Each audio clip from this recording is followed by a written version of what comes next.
Hello, welcome to the Sunday Bacon Wake. Welcome back if you've been following these videos.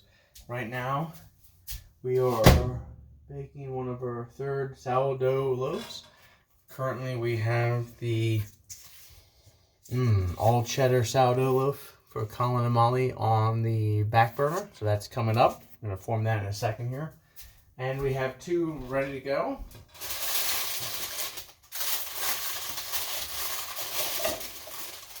The spiral from the other video turned out to be one of my best ever. Look at that. That's fantastic. So proud of that one. Very happy. Hopefully they're as good as they look. The other one, not as good.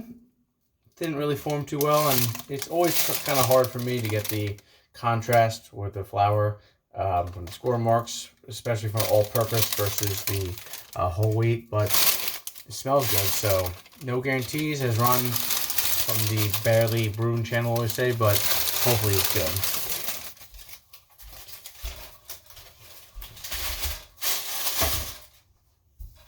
Alright, so when it comes to mixing in the ingredients, I have always been back and forth on that one. Oops. You mix in the extra ingredients like the cheese and the rosemary and etc. after bulk fermentation or before. I have still not have a full answer for you on that one. I've done both. They both seem to work out.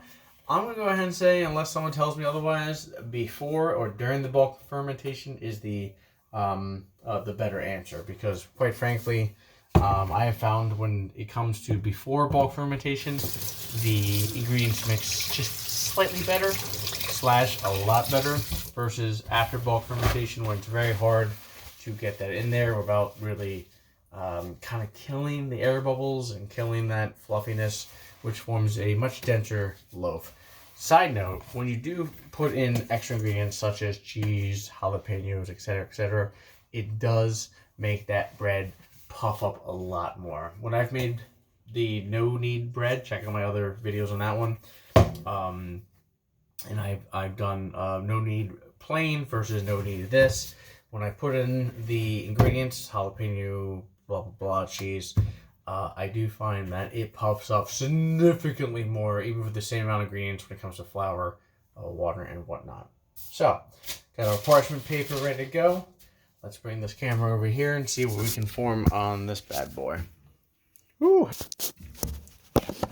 Right, so, gotta put some extra flour on this, where's my bag of flour?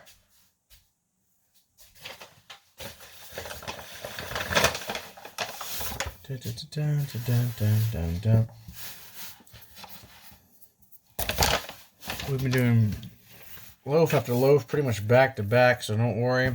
Usually I'm talking about cleaning these things up after every single one, but considering that we're doing these back to back to back, it's not going to be too much of an issue. So again, scoop to the sides and tuck underneath as you roll your loaf. This is the all cheddar sourdough one for Molly and Colin. Hopefully this turns out delicious. It's already looking and smelling good with the smells of the sourdough baking in the background. This kitchen smells great. All right, bring that over. I am not gonna score it. I find, regardless of pre or post fermentation, bulk fermentation, adding ingredients, regardless of when you do it, never really seems to be good for scoring. So this one is just going to be a plain, no scoring technique, and let the bread kind of puff up as it will. You can kind of try and find some like non-areas where there's no ingredients and start to pull from there. So I'll show you what I can do for some of the bread. And you pull from there gently, very gently, and you can tuck underneath. Oh, see, there's a little bit more on this side, so I'm going to start pulling that way. There we go. There we go. So we might be able to score this. I'll give it a little who's-ka-do, who's-ka-don't. We can do that right now. Let's do that. Again, a little water.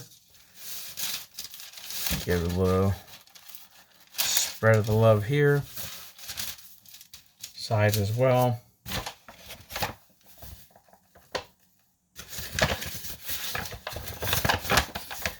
Again, usually sifted flour, but I'm just kind of going with it.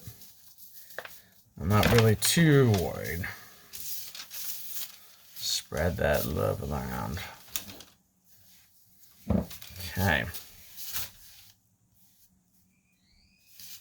Pat down. And we're going to go for a nice scoring here. Traditional. There we go. When this second to final batch is done, another 17 minutes, we'll pop this bad boy in, and we'll see how that goes. Doesn't hurt to leave it out. It's going to puff up a little more.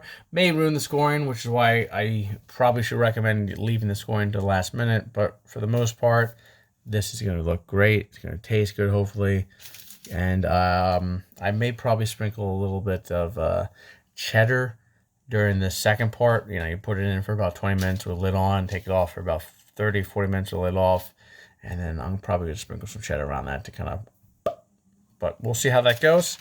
All right, don't forget to like and subscribe. Hopefully this is good.